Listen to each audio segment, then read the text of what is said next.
Hi students, मैं self Manish Kumar और आप देख रहे हैं अपना favourite channel tricky chemistry by Manish sir.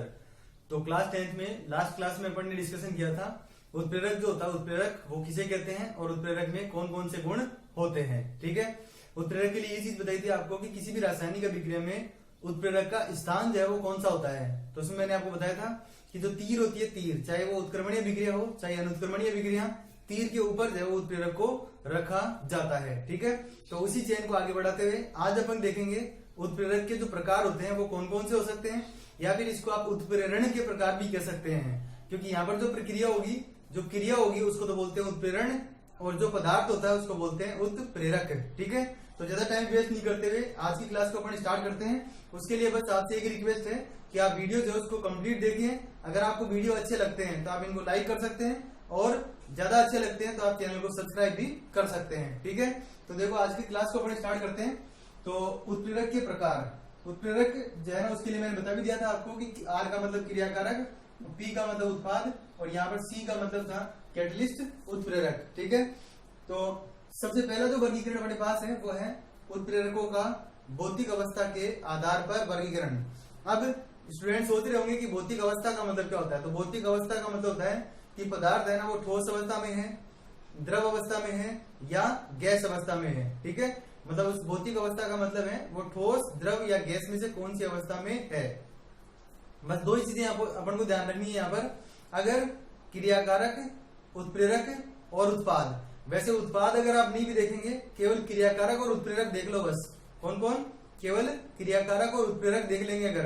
अगर उन दोनों की अवस्थाएं समान है तो उसको बोलेंगे समांगी, और दोनों की अवस्थाएं अलग अलग हैं तो उसको बोलेंगे विषमांगी। ठीक है, तो भौतिक अवस्था का मतलब समझ गए कि ठोस, द्रव या गैस में से होगा। अगर तीनों पदार्थों की अवस्थाएं एक जैसी हैं तो वो समांगी होगा, तीनों पदार्थों की अवस्थाएं अलग अलग हैं तो वो होगा विषमांगी। ठीक है, तो देखो भौतिक अवस्था के आधार पर पहला जो उत्प्रेरण है, मैंने बता दिया आपको कि उत्प्रेरण और उत्प्रेरक में अंतर क्या है। उत्प्रेरक तो जो तीर के ऊपर आता है वो, और जिस अभिक्रिया में उत्प्रेरक को प्रयुक्त किया जाता है, उत्प्रेरक जिसमें आ जाता है उसको बोलते हैं उत्प्रेरण। ठीक है, तो समांगी का मतलब हुआ समान अवस्था, सम का मतलब समान और अंग का मतलब अवस्था, समान अवस्था। तो वे उत्प्रेरक की अभिक्रिया जिनमें क्रियाकारक, उत्पाद और उत्प्रेरक एक ही अवस्था या फिर समान अवस्था में होते हैं, समान अवस्था में होते हैं तो उसको बोलते हैं समांगी उत्प्रेरण। क्या बोलते हैं? समांगी उत्प्रेरण। और इन अभिक्रियाओं में जो प्रयुक्त किया जाता है उत्प्रेरक, उनको अपन बोलते हैं समांगी उत्प्रेरक। जैसे अगर इस अभिक्रिया के लिए बोला जाए तो एनो जो है ना, एनो वो यहाँ पर किसकी तरह कार्य कर रहे हैं? समांगी उत्प्रेरक की तरह। क्यों कर रहे हैं? क्योंकि देखो SO2 आप जानते हो सल्फर डाइऑक्साइड गैस अवस्था में होती है, ऑक्सीजन भी गैस अवस्था में होती है और नाइट्रिक ऑक्साइड भी गैस अवस्था में और ये भी गैस अवस्था में। जैसे कि मैंने आपको कहा कि आप केवल इन दोनों को देख लेंगे ना तो ही निष्कर्ष आ जाएगा। अगर ये दोनों समान अवस्था में है तो ये वाला भी इसी अवस्था में होगा। ठीक है, इसको एग्जाम में पूछ सकते हैं। सल्फर डाइऑक्साइड का सल्फर ट्राइऑक्साइड में ऑक्सीकरण नाइट्रिक ऑक्साइड की उपस्थिति में, तो आंसर होगा आपका समांगी उत्प्रेरण। ठीक है, ये थोड़ा हाई लेवल की बात है।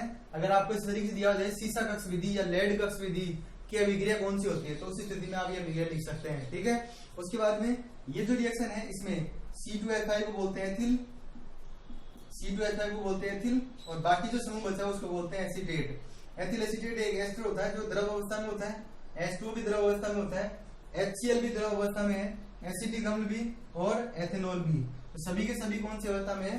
द्रव अवस्था में है। तो ऐसे बोल सकते हो आप एथिल एसीटेट का जल अपघटन भी एक समांगी उत्प्रेरण का एग्जाम्पल है। और यहाँ पर NO और HCl जो वो एक तरह से किसकी तरह कार्य कर रहे हैं? समांगी उत्प्रेरक या समांग उत्प्रेरक की तरह कार्य कर रहे हैं। ठीक है, ये तो बात हुई अपने पास जो समांगी उत्प्रेरण होता है उसकी। अब देखो विषमांगी है ना, विषमांगी वो आपको तुरंत याद हो जाएगा, कुछ भी ज्यादा चेंज नहीं करना पड़ेगा। एग्जाम्पल जो है उसको भी मैं याद करने की ट्रिक बताऊंगा आपको, उस तरीके से आप एग्जाम्पल को भी आसानी से याद रख पाएंगे। अगर आपको पूछा जाए विषमांगी उत्प्रेरण किसे कहते हैं तो विषमांगी की परिभाषा आपको याद रखने की जरूरत नहीं है, केवल समांगी की याद रखो और समांगी की याद रखेंगे तो अगर एक ही अवस्था के रूप में लिख रखा है तो इसकी जगह पे क्या लिख दोगे? एक से अधिक अवस्थाओं में। और यहाँ पर अगर इस समान अवस्था के रूप में आपने परिभाषा लिखी है तो वहां पर कर दोगे अलग अलग अवस्था। मतलब वे उत्प्रेरक अभिक्रिया जिनमें क्रियाकारक, उत्पाद और उत्प्रेरक भिन्न भिन्न अवस्थाओं में हो। कौन सी में? अलग अलग अवस्थाओं में हो, भिन्न भिन्न अवस्थाओं में हो तो उसको हम बोलते हैं विषमांगी उत्प्रेरण, और इन अभिक्रियाओं में प्रयुक्त उत्प्रेरकों को बोलते हैं विषमांगी उत्प्रेरक। क्या बोलते हैं? विषमांगी उत्प्रेरक। ठीक है, अब देखो एग्जाम्पल कैसे याद रखोगे, ये सेम टू सेम अभिक्रिया याद रखो आप, तो बिल्कुल सेम टू सेम। इसमें बस आप यहाँ पर एक उत्प्रेरक याद रखना V2O5, जिसको बोलते हैं वेनेडियम पेंटा ऑक्साइड। V2O5 वेनेडियम पेंटा ऑक्साइड बोलते हैं। अब ये जो रिएक्शन है इसमें ये दोनों कौन सी अवस्था में है? गैस, और ये कौन सी अवस्था में है? ठोस। ठीक है, कौन सी अवस्था में है? ठोस अवस्था में। इसको संपर्क विधि कहते हैं। आपको अगर ये नाम इधर वाले याद हो तो ठीक है, नहीं इनकी कोई जरूरत नहीं है। आपसे तो एग्जाम्पल पूछेंगे कि विषमांगी उत्प्रेरण अभिक्रिया का कोई उदाहरण दीजिए, तो आपको ये उदाहरण लिखने पड़ेंगे।